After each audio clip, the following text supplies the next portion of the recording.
evidence that Chinese transplant surgeons have acted as executioners in many cases of their transplant surgery, and that these findings were published in the peer-reviewed medical journal. The American Journal for Transplantation is truly groundbreaking and should have deep public policy impacts. After their presentation, I'll introduce two of our additional panelists who have joined us today, Dr. Tang and Susie Hughes, and I'll introduce them after this presentation. So first, let us begin, and I'll introduce our co-authors of this report. We're thrilled that Dr. Jacob Levy can join us. He is the Director of Heart Transplantation Unit at the Sheba Medical Center in Israel and co-founder of Doctors Against Forced Organ Harvesting. He has been the chairman of the Israel Society of Cardiothoracic Surgery, and since 2008 is the president of the Israel Society of Transplantation. He received his MD magna cum laude degree from the Sackler School of Medicine in Israel and was subsequently trained in cardiothoracic surgery at the Sheba Medical Center. From 1989 to 90, as a professor, he joined the University of Pittsburgh Medical Center as clinical heart and lung transplantation fellow. During that period, he won a fellowship award of the American Society of Artificial Internal Organs. Upon returning to Israel, Professor Levy has founded the Heart Transplantation Unit at the Sheba Medical Center, which has since become Israel's largest unit of its kind. I'm also pleased to introduce Matthew Robertson, is the China Studies Fellow here at the Victims of Communism Memorial Foundation. He is currently a PhD student in political science at the Australian National University in Canberra. His research interests include biopolitics, political violence, and authoritarian politics. His dissertation, using computational methods and process tracing, explores the political logic of state control over citizen bodies in the case of China's organ transplantation industry. Previously, he has worked as a reporter, researcher, and translator for several nonprofit organizations and as an interpreter from Chinese for financial service firms. His research using statistical forensics to demonstrate the falsification of Chinese organ donor registry data was published in leading medical journal of ethics, the BMC Medical Ethics, and other peer-reviewed publications he has co-authored have also appeared in BMJ Open and the BMJ. With that, I'd like to allow Matthew Robertson to begin his presentation that Dr. Levy will join him in giving. Thank you. Thank you so much, Ambassador. How do I share my screen? Okay, so this is going to be a bit of a whirlwind. This is the first time we presented this. This is basically going to be the core of the paper, findings and how we reach them. And it will be me and Jay going back and forth in the parts that we respectively specialized in. So a bit about organ transplantation. China is unique here because typically organ transplants are done voluntarily from voluntary donors around the world. And, you know, the donors give informed consent before the trauma takes place typically, or their family does.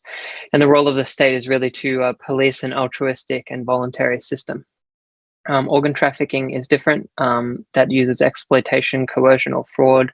And there's something bad going on when you're talking about trafficking. So often this is by non-state actors, transnational gangs. Typically it's kidneys, it's not vital organs, it's not hearts and lungs, where obviously the apparatus is much more sophisticated.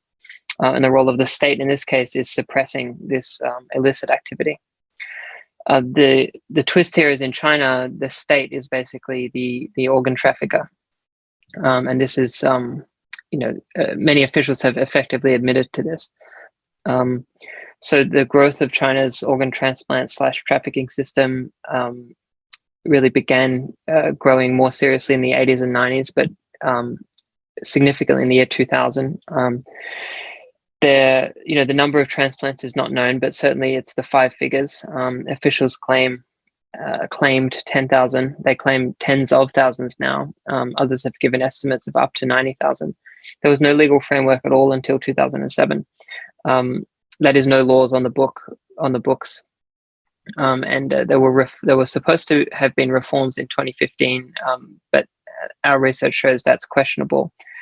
So that was the paper that Ambassador Brandberg referred to, where in 2019 we argue that the official figures showing the reforms were almost certainly falsified. And there's a lot of detail in that paper. It's quite long with extended appendices. In this paper, we are dealing with the role of the medical professional in the procurement of organs from prisoners. So this was driven by anecdotes we had seen and brought forth by many intrepid investigators about surgeon involvement in killing by organ procurement. So this would be a violation of the dead donor rule if it was taking place. That's the foundation of transplant ethics.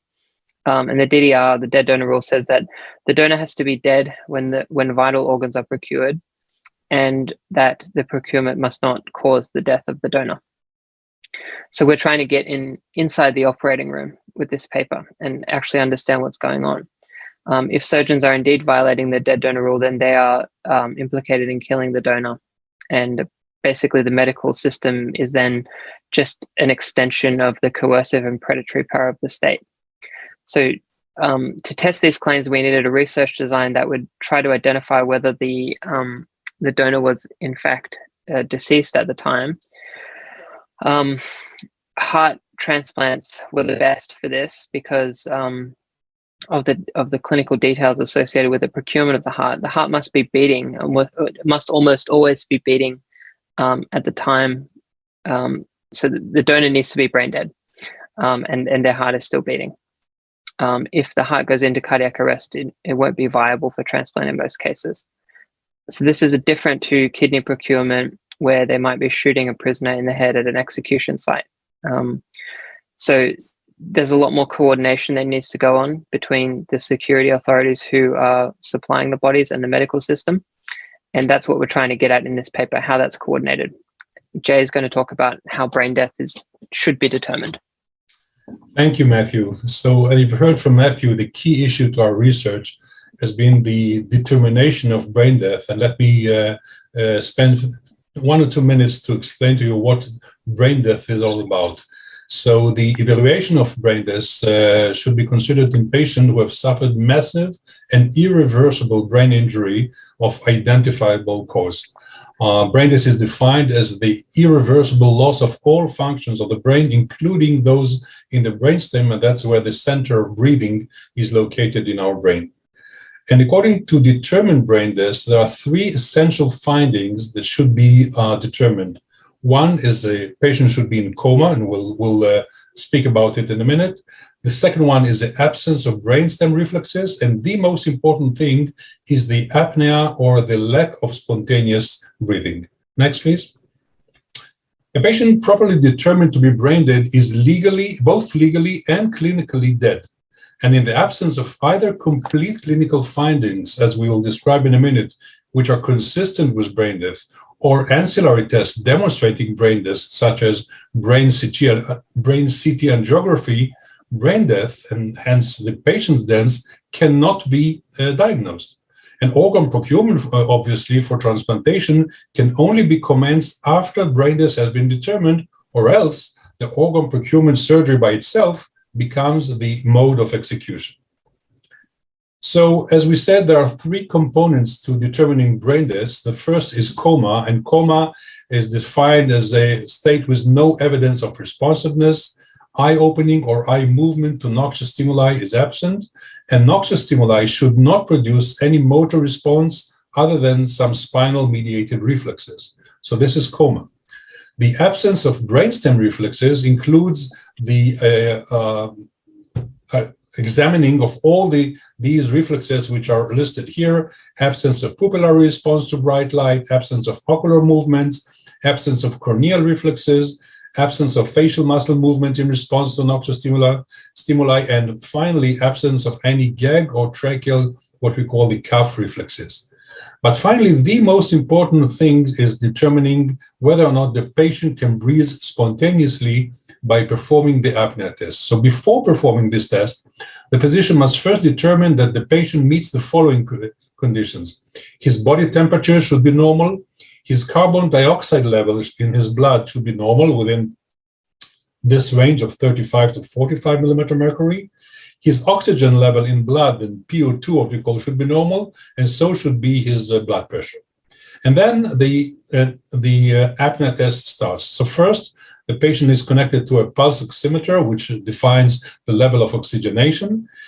He is disconnected from the ventilator, and this is the most important key point in our research, because obviously if the patient is brain dead and does not breathe spontaneously, prior to the beginning of apnea test, he should have been ventilated with a ventilating machine, or else he would not be able to live anymore. So at the beginning of the apnea test, the ventilator is disconnected from the patient. Oxygen is delivered through the endotracheal tube, which is the tube which is inside his windpipe. We then draw blood gases to determine the level of carbon dioxide and oxygen in his blood. And then we start to look carefully for any respiratory movements, abdominal or chest, for 8 to 10 minutes. And while doing that, we draw arterial blood, and we want to determine that his carbon dioxide level, the PCO2, should be above 60 millimeter mercury, because this is the trigger for, in any normal human being, for starting respiration or breathing. And if the carbon dioxide level is above this level, and still for 8 to 10 minutes, we do not see not a single breath, then the apnea test is considered a positive one, namely the patient is diagnosed as brain dead. If respiratory movements are observed, then the apnea test is considered negative, hence he does not support the diagnosis of brain death. So next slide. While in a normal voluntary organ donor, the process is that when any other treatment failed, and the patient obviously has been already intubated and ventilated to that point, brain death determination follows in the procedure which I've just mentioned. And then once brain death is determined, his next of kin are being asked for permission for donated organs, and then the organ procurement surgery begins. However, in any problematic brain death declaration, such as the prisoners, as Matt will immediately explain, we do not know what is the mechanism of brain damage, and that's a big question. But then the determination of brain death does not proceed, does not come in advance before the commence of the organ procurement surgery. But as you'll see in a minute, brain death has not been declared, and the ventilation and the connection of the patient to a breathing machine only follows in most of these cases the starting of the organ procurement surgery. Matt, your turn. So that was the key question. Are there papers out there that show this process of claimed brain death where the patient is not really brain death? Because then you would have surgeons causing the death by the organ procurement. And so we reasoned that if the prisoner is intubated after being declared brain dead, or immediately prior to surgery, to the organ procurement surgery, then the prisoner couldn't have been brain dead. Moreover, if brain death was not established, then again, the heart procurement would be the cause of death. And by inference, that is healthcare workers conducting executions, given that we know that these are prisoners based on Chinese official pronouncements themselves.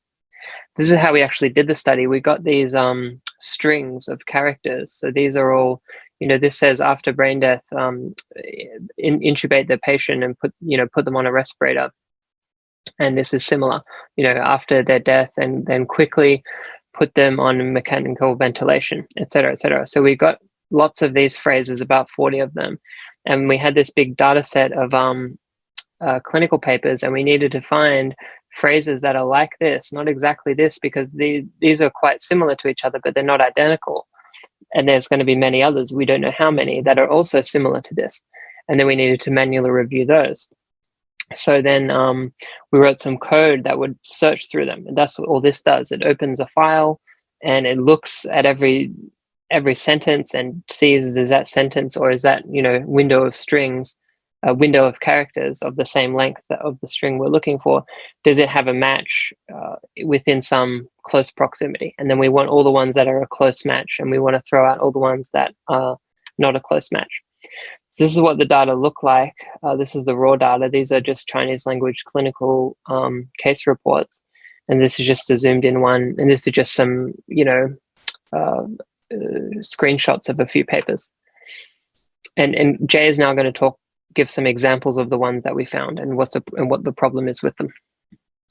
Yes, correct. So that's just to give you a flavor of what type of descriptions we found in these papers that Matt will later summarize. For example, in this particular paper, the authors write the donor was intravenously injected with heparin, which is a drug that prevents blood clotting before the operation. The sternum, which is the chest bone, was transected from the fourth intercordal space into the chest, and the pericardium open. The heartbeat was weak and the myocardium was purple. After assisted with ventilation through tracheal intubation, the myocardium turned red and the heartbeat turned strong. This means after the beginning of the organ procurement, of the heart procurement, only then the trachea has been intubated, the tube has been inserted into the windpipe, only then ventilation has been initiated, and only then the myocardium got a normal color. Next examples, 2 examples, Matt? So the myocardium is the flesh of the heart, right, Jay? Correct. It's the muscle of the heart. In another example, the weight of the donor was 65, blood type O, the same of the recipient blood type, brain death via external trauma. They don't mention what kind of a trauma. Before the chest is opened, 100 milligram of heparin is injected, and the mask is pressurized to give oxygen to assist breathing. In this particular case, the physicians haven't even bothered to intubate, to put a tube into the windpipe, but they ventilated the patient, the donor, so to speak, with a mask. And that's obviously cannot be a brain-dead donor, because you cannot ventilate a brain-dead donor with a facial mask as described here. And finally, a third description in this particular case, donor extraction. After the donor is declared brain-dead, put the donor in supine position and strive for tracheal intubation. This is a reversed way of things that should be done. As we explained earlier, tracheal intubation and ventilation should have been there long before brain death has been declared. So these are only few, and the paper has all the 71 examples displayed in the appendix. Go ahead, Matt. So, as Jay said, there were 71 of these papers that we found. They were published between 1980 and 2015.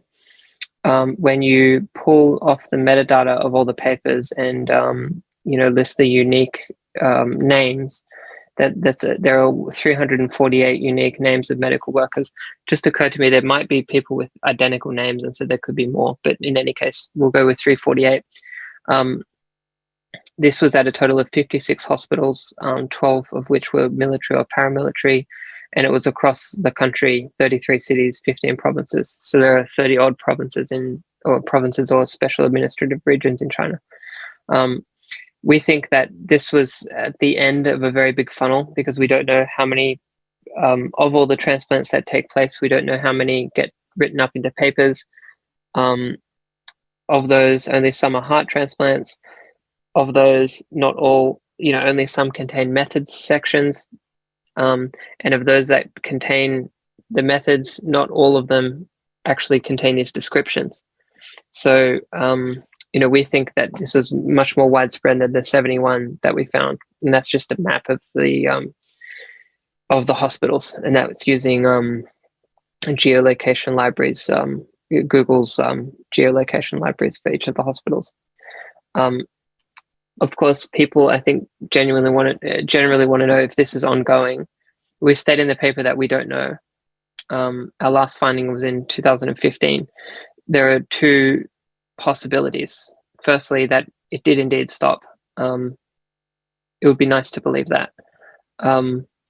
Another possibility, of course, is that it didn't.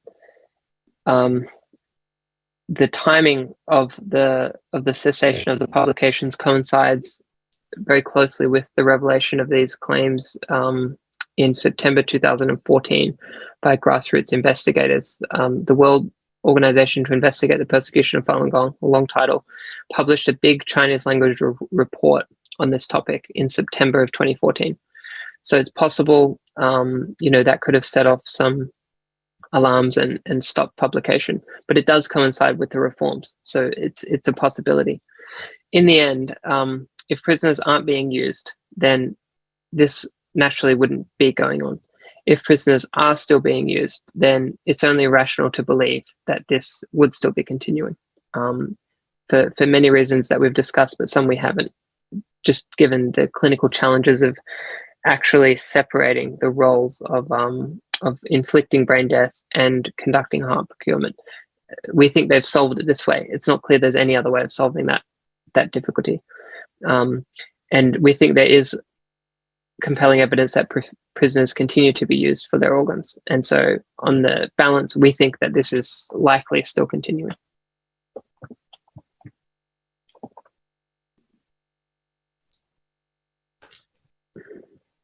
Wow. Is that the end of the presentation, Matthew? I just want to confirm. Oh, yes, it is. I apologize. That is the end of the presentation. Thank you. That was an incredible walkthrough. Thank you for both of you for sharing that with us. I know I myself, I've of course have already read the paper that was published, but hearing Dr. Levy, you walk through some of those medical examples, it's just so stark and startling. I mean, to hear that, it's written up that there's no even attempt at any point in that one example of intubating the patient that you put a mask on. I mean, I'm not a physician, but that just seems that only works if the idea is the body is still breathing on its own. Correct. Yeah. I mean, that's just horrifying. I mean, and to find that evidence, I just think is really impactful. So, thank you for reporting. When Matt has first shown me these example of papers, I couldn't believe it. I told him you should try again, make sure you didn't get something wrong in the translation, because it didn't make any sense. But sure enough, as you saw, we found many of them. So that's where we are. Yeah. Well, and to that point, I obviously I want to commend both of you on this incredible work and publishing it in this important medical journal in a very public, transparent way that's peer reviewed. So people know what these documents say. And I think that's just extremely powerful. So I want to introduce and bring in our other panelists now to comment and talk about this.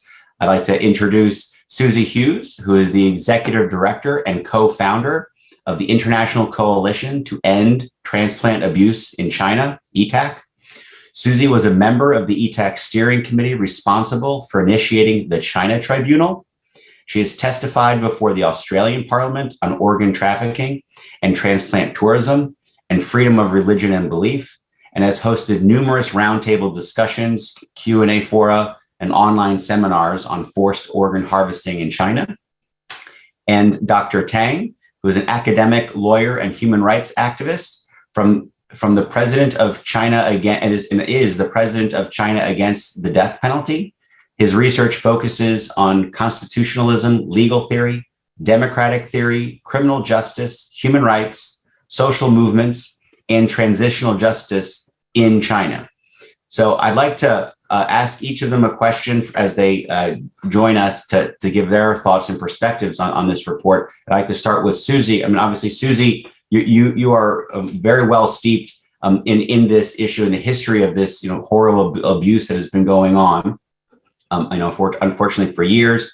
Obviously, we've seen this documented through the findings of the China Tribunal in the past, and other evidence that's come forward. But now with this paper, how do you think the international community should respond given the evidence in this report? What has the international community done to respond to this? In the past or since the tribunal's determination, and what do you think? In terms of the significance and scale of what's happening for such a period of time, what do you think is the approach that working in the international community should take? Well, thank you, Ambassador Bremberg, for the opportunity to speak today.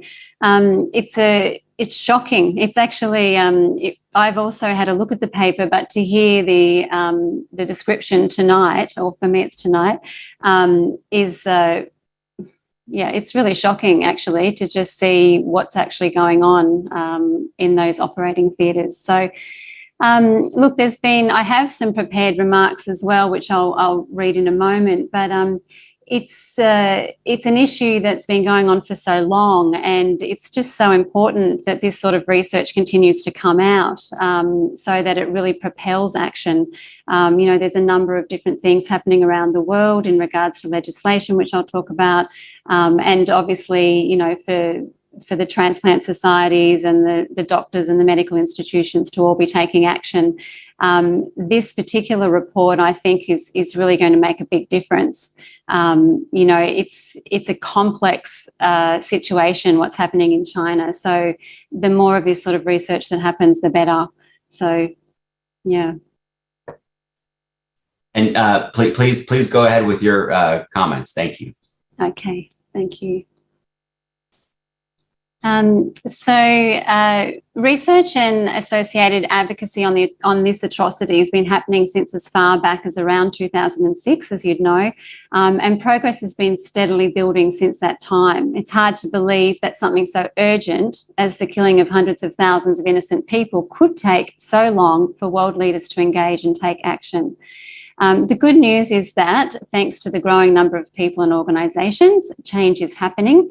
Experts such as Matthew Robertson and Dr. Jacob Levy have continued to research, and piece by piece, evidence of criminal transplant activity in China is being exposed. Numerous NGOs are now actively engaged, legislation initiatives globally are underway, and medical and legal professionals and institutions are taking notice of the evidence and beginning to act. Most of you have heard of the China Tribunal, chaired by Sir Geoffrey Nice QC, that found, after assessing all available evidence over a period of 12 months, that in China, forced organ harvesting from prisoners of conscience has been practiced for a substantial period of time, involving a very substantial number of victims.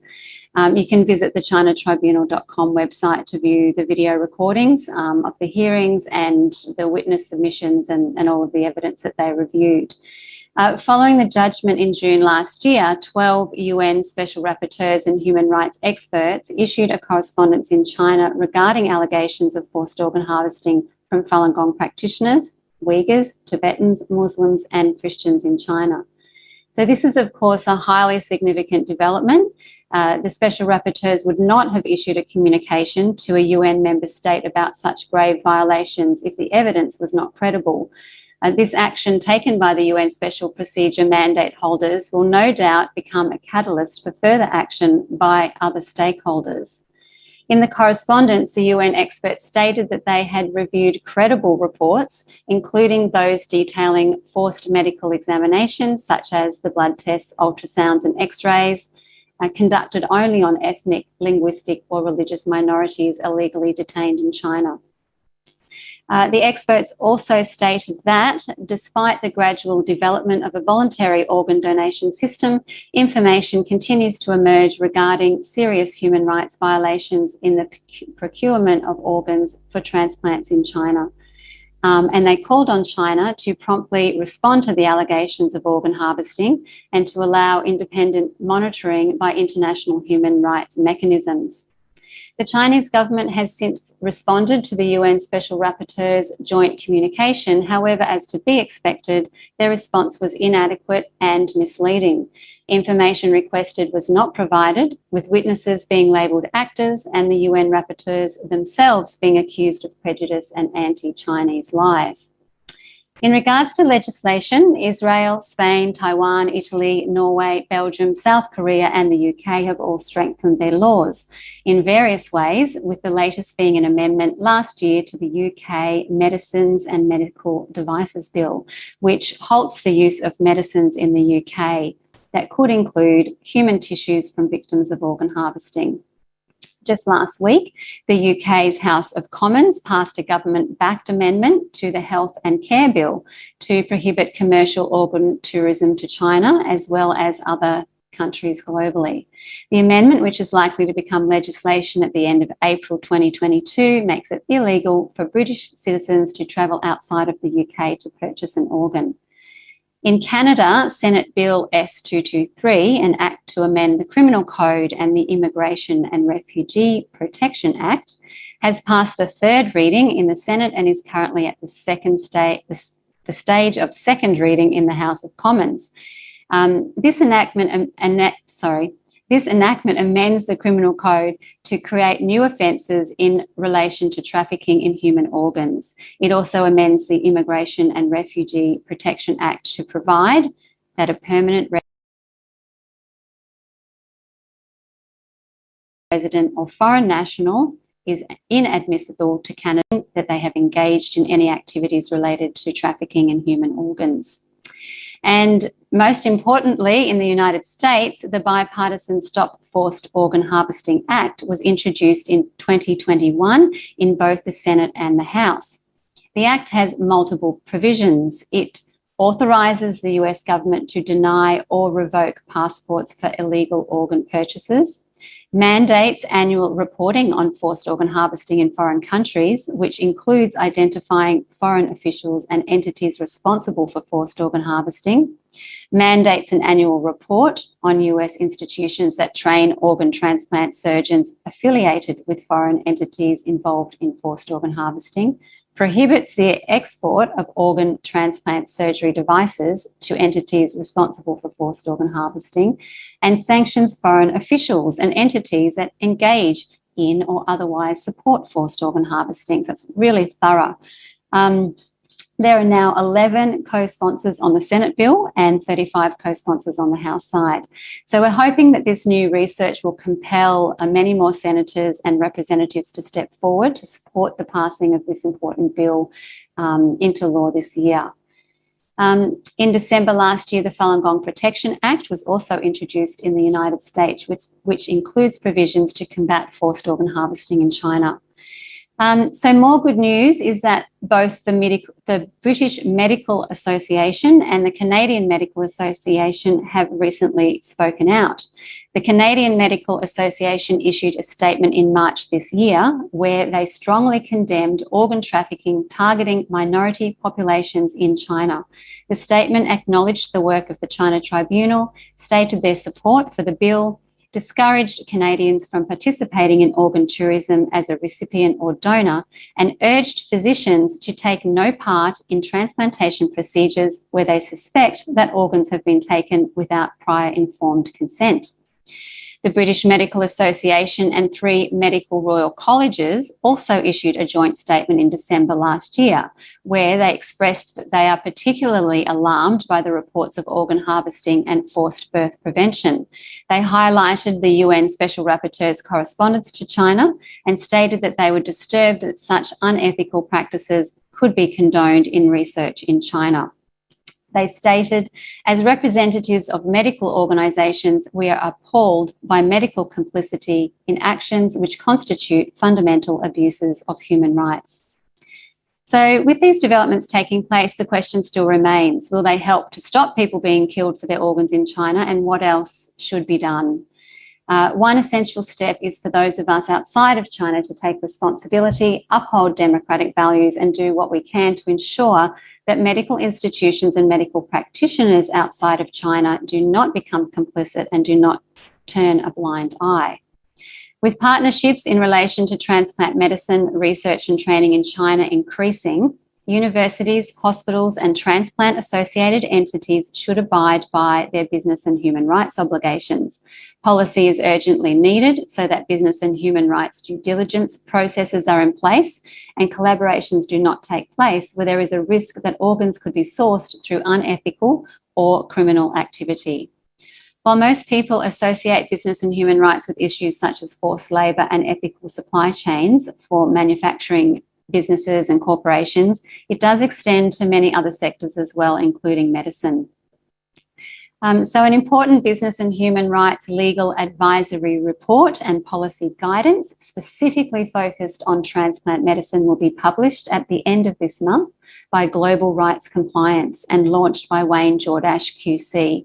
The advisory report has been prepared to assist universities, hospitals, medical entities and medical practitioners to know their business and human rights obligations regarding partnering and interacting with their counterparts in countries where organ trafficking may be taking place, including in China, and to take actions to mitigate risks.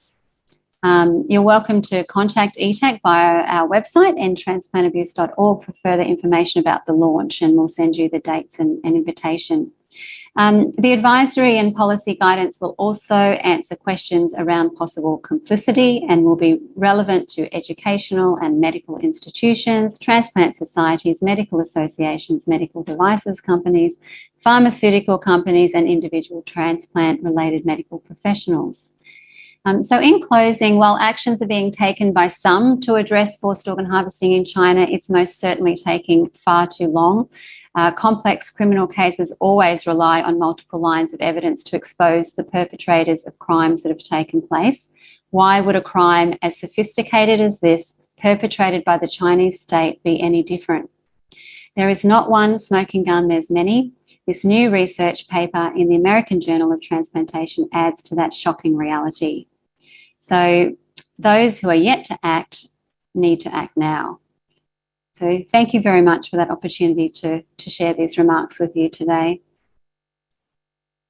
Thank you, Susie. I think that those are extremely helpful, and particularly all the work that you're doing, particularly going forward that you just described, I think is a real opportunity for all of us that, that care about this and human rights, to make sure that we make sure those, particularly in the medical community, know their own obligations, as you said, and are, I think, pressed by members of the public and others throughout the medical community to abide by those. So that's really important. We want to work on that going forward. And next, I'd like to ask Dr. Tang to provide his prepared comments. Thank you, Ambassador. Thank you, Matthew and Dr. Lavie, for your important paper. I'm going to comment on, from the perspective of Chinese legal system, criminal justice, and the death penalty.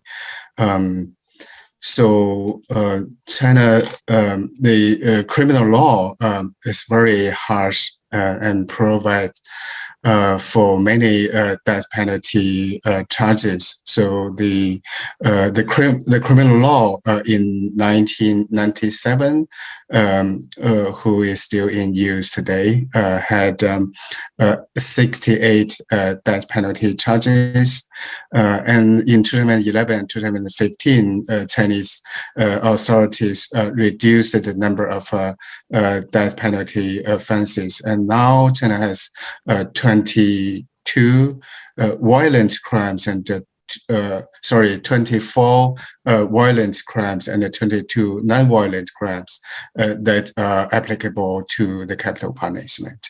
And China undoubtedly has the highest number of death sentences and executions, but only a very small number of death penalty cases are reported or announced by the official media and the courts. So the exact number are categorized as a state secret, including the number of sentences, executions, the death penalty by place, crime, age, gender, income, etc. And the estimates of the number of executions in China by international human rights organizations such as Amnesty International are significantly less than the actual number. And based on my personal experience and as a human rights lawyer and a scholar, my estimate is before 2007, the important reform took place. There were like 10,000 or 12,000 people were executed every year. And after 2007, we believe the number has been going down, but still a lot, at least 7,000 or 8,000 people were executed every year. And according to the Amnesty International report, like it's like 483 people executed globally, excluding China, North Korea, Syria, and Vietnam. So given the China's population base, it's safe to say that China is likely to carry out about 90% of the world's executions. And the problem in China are not only the huge number of death penalty sentences and the wide range of crimes applied and the lack of public data, but also the large number of wrongful convictions in death penalty cases. That means the innocent people or the people who commit like slight crimes were sentenced to the death penalty, and there were some cases reported in China that aroused national discussion and anger. One of them is Se Xianglin. He was accused of killing his wife and sentenced to death. And later that verdict was changed to 15 years. But his wife came back home alive after 11 years.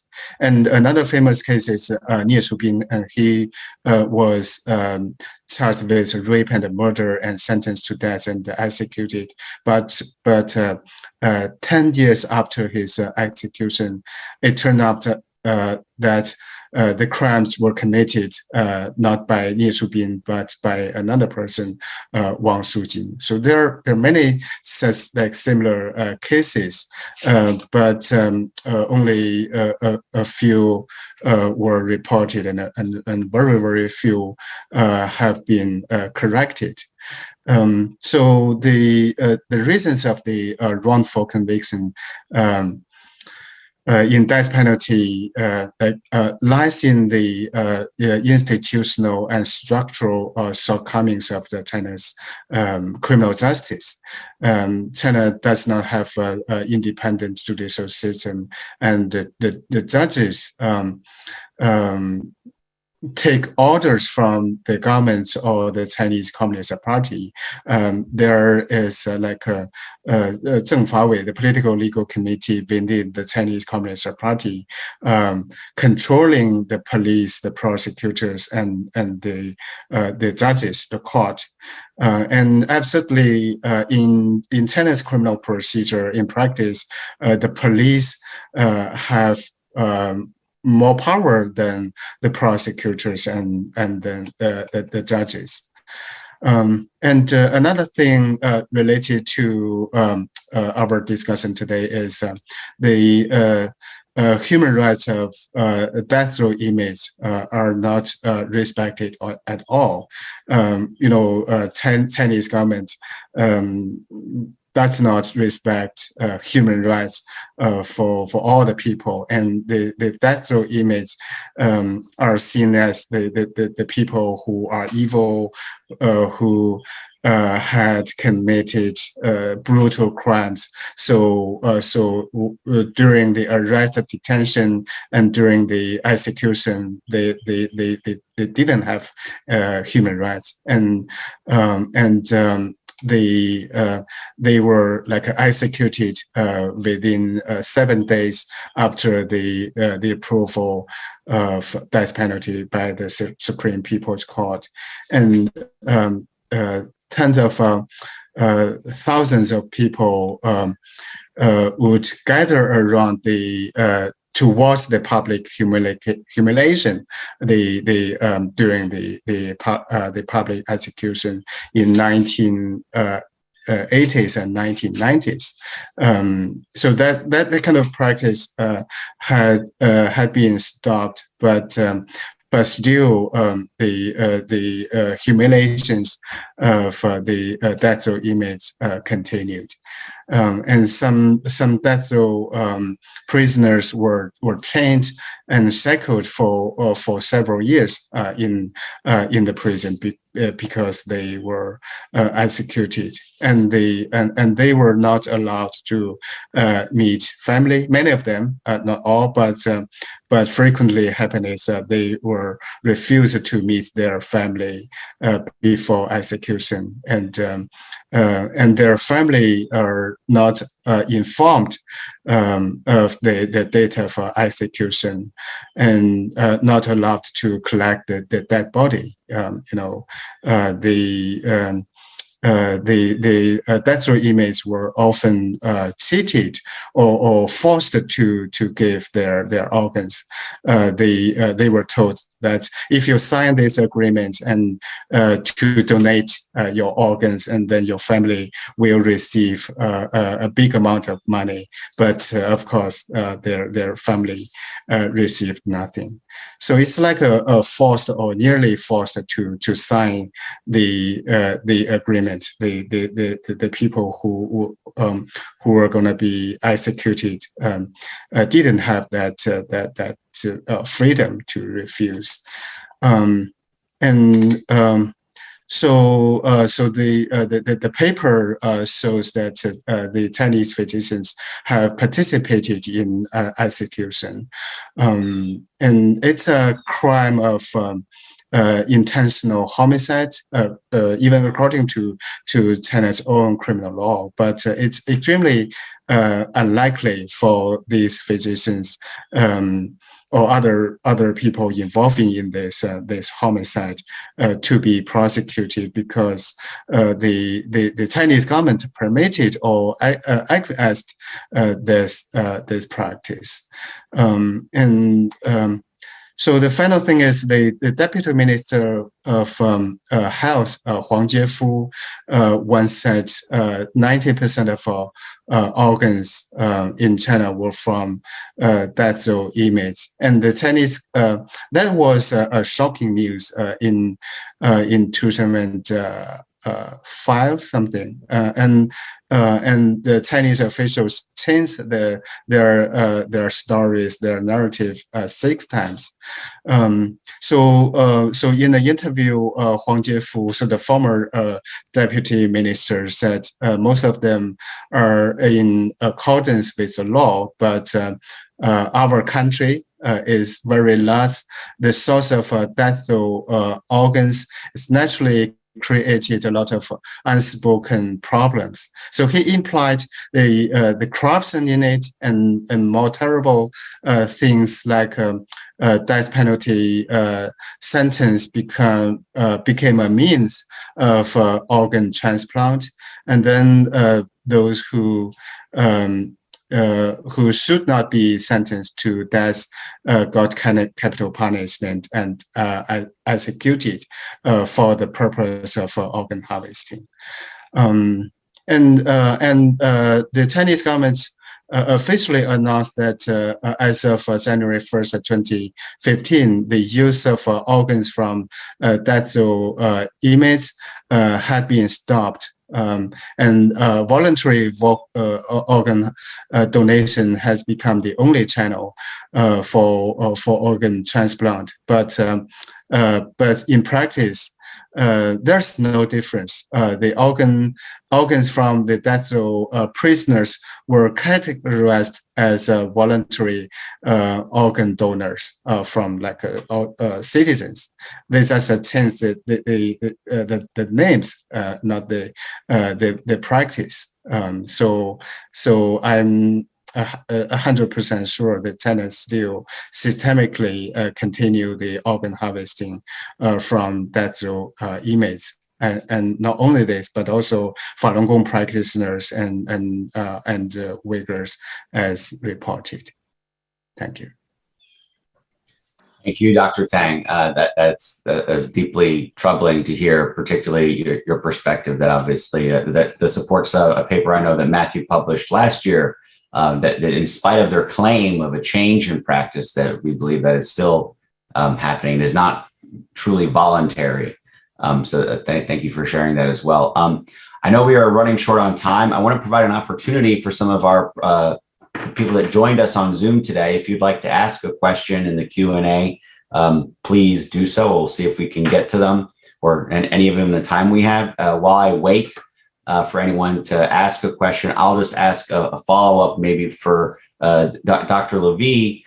From the medical community perspective, what are there new protocols or rules that we can try to advocate for or put in place in the broader international medical community to ensure that doctors and hospitals, university centers are not complicit or engaged or in any way kind of connected with, let me start at the very least with the 338 or the actual named individuals that you and Matthew found and those 33 hospitals that were at least identified. I mean, I don't think the belief is that it is limited to that, but those are the ones that were clear evidence was found in those papers. What's your perspective on that? So I can give you, for example, my perspective as a member of the Ethics Committee of the International Society of Heart and Lung Transplantation. In our last meeting, I made sure that the Ethics Committee recommend to the board a new policy, which hopefully will be implanted as of next month, whereby, again, what has been done in the past, the academic boycott on all Chinese transplant physicians, presenting papers in international meetings, sending papers for publication in the medical journals, all this will be blocked by the International Society of Heart and Lung Transplantation.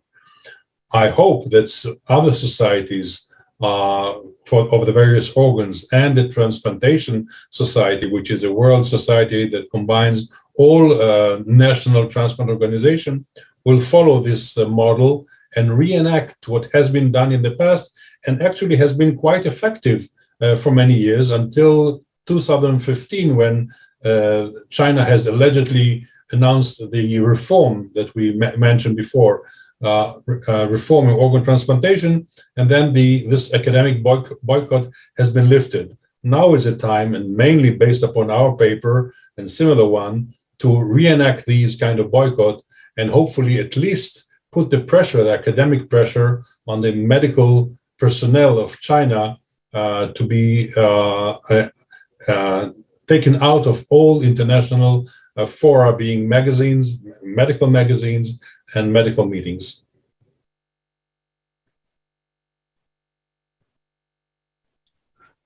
Thank you for adding that to your remarks. I think that's obviously very important. I'm hopeful that those activities will happen in the coming months.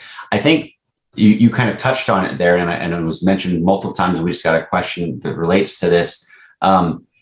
As Matthew, I think, mentioned, this report, the last publication that was analyzed in this report ends in 2015. And of course, you have, you mentioned, and Dr. Tang also mentioned, that you have the change in China's stated policy that is only voluntary organ donation since then. I might ask Matthew or maybe anyone else wants to jump in as well. If you can just touch on some of the evidence I know that we found. What's the evidence? Obviously, Dr. Levy is talking about having these medical societies retake these positions, which of course is because presumably they seem to change their mind in response to the public statement by China in 2015. But what is the best evidence and argument we can make that, based on the evidence, that this organ harvesting continues today? Let me start with Matthew. It's tricky. It's always been tricky, but it's particularly tricky now. But I think, as in the past, it relies on knowing lots of different things and then seeing how they all connect. So to begin with, Huang Jiefu, the leader of the sector, of the transplant sector, is claiming they're going to be doing 50,000 transplants annually by next year, I believe. So I have to check the reference, but I think he said 2023. He said that a few years ago, and he said 50,000. And so the official numbers now are already, you know, in the tens of thousands. So they're up there right with the US. And the, you know, government officials maintain that those are real numbers. So they haven't said, oh, sorry, you know, we got the numbers a bit mixed up. The real numbers are only, you know, 5,000 or something that would be, you know, remotely believable. You know, they claim that there's still these very high sums. But you know, so our paper and our discussion of it has focused on how the numbers were falsified. But in that paper, we also do discuss, you know, evidence of the actual activity that takes place. And, you know, we refer to Chinese media reports that discuss just standard, genuinely, you know, voluntary transplant activity. And it's still a huge production. You know, they're talking about 60 medical workers and you know, days of preparation, you know, talking to family. It's still very new. And so, you know, everything is not set up in the way it should be. And so there are voluntary transplants, but there's definitely many less, like almost certainly many, many less than are claimed. Many, you know, several orders of magnitude less than are actually claimed. And yet there's still a lot of activity going on. So there are regular reports now of very quick turnaround times for transplants, you know, very short waiting times. Hospitals continue to say they have waiting times of just a few weeks. There's that website that continues to advertise 3 hospitals. So there's ongoing reports of very rapid organ transplants happening, and still many transplants happening. And so they're not voluntary donors. They're not all voluntary, or a very small number are probably genuinely voluntary. And then there's obviously this whole other issue of the mass incarceration of a totally new population, Uyghurs. So this hasn't been connected directly to Uyghurs yet, and I think the anecdotal evidence about that is yet to fully come out. But just the constellation of evidence is obviously very troubling. You don't need to say that it, you know, that's a definite thing or that's proven or whatever, but you just look at what we more or less know, that there's been widespread DNA and blood tests, and that those can be used for identifying organ type. And it just doesn't take much. So if you take as your prior that this has happened before on a large scale, and then you add these other things, then it becomes fairly common sense that there is going to be some seepage between this system and this system. It's you know, because you've got all the incentives lined up, you have almost no constraints, and the voluntary system narrative has, I think, quite successfully removed the constraints that Chinese officials feel about talking about talking about transplants, because now they're all voluntary. And so I don't think you need like a Loctite case to just, you know, be concerned. I think anyone with common sense could see these things and think, you know, that, gee, that's very troubling. It's just very, very troubling. That's generally how I'm thinking about it at the moment.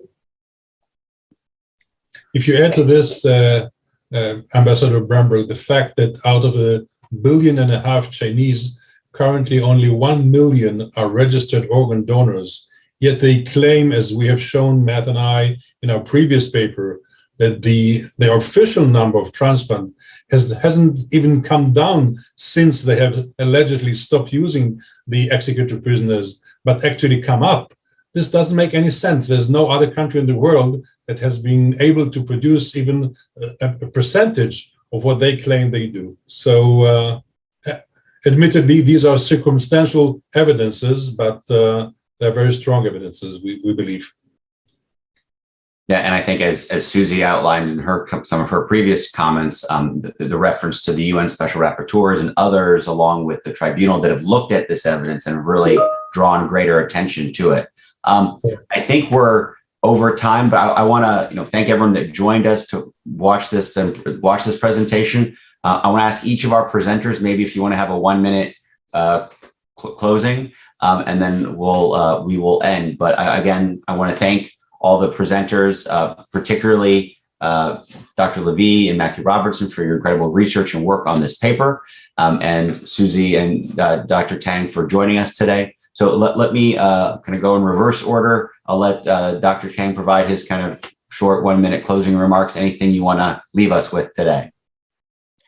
Yeah, thank you. So maybe one point is there's a deep belief in Chinese culture that when people die, they want like a complete body. So the Chinese people are very, very reluctant to donate their organs. But they it's not only the Chinese culture, but as Huang Jiefu also recognized that the many Chinese people worry about the misuse of their organs or the corruption behind the organ harvesting. Thank you. Susie. Thank you. Mine's very short, just encouraging everyone to do what you can. Everyone can do something in your environment, whether you're working in a university or an NGO, or just even speaking to people that in your local community. It's just really important that everyone does something and don't turn away. Thanks. Thank you, Susie. Thank you so much for joining us, and to ETAC for partnering with us here at VOC. Dr. Levy. Maybe instead of my conclusion remarks, I would like to dedicate this webinar to the memory of a dear friend, dear colleague, David Kilgore, the Honorable David Kilgore, who passed away 2 days ago. As all of you know, David, alongside with his colleague, David Matas, have been the ones who brought first out the story of the Falun Gong being used as source of organ in China in their Bloody Harvest report. And we were all very sad to hear about his demise 2 days ago. So let us dedicate this webinar to his memory. Thank you. Yeah. And Matthew. I concur with Jay. This report is very much standing on the shoulders of giants. Correct. Indeed. Well, thank you again to all our panelists. Thank you, everyone, for joining us for this webinar. And if you want to find access to the report or other information, please visit us at our website at victimsofcommunism.org, or you can follow us and see it on Twitter at VOCommunism. Thank you, everyone, for joining us today. This ends our program. Bye-bye. Bye-bye. Thank you.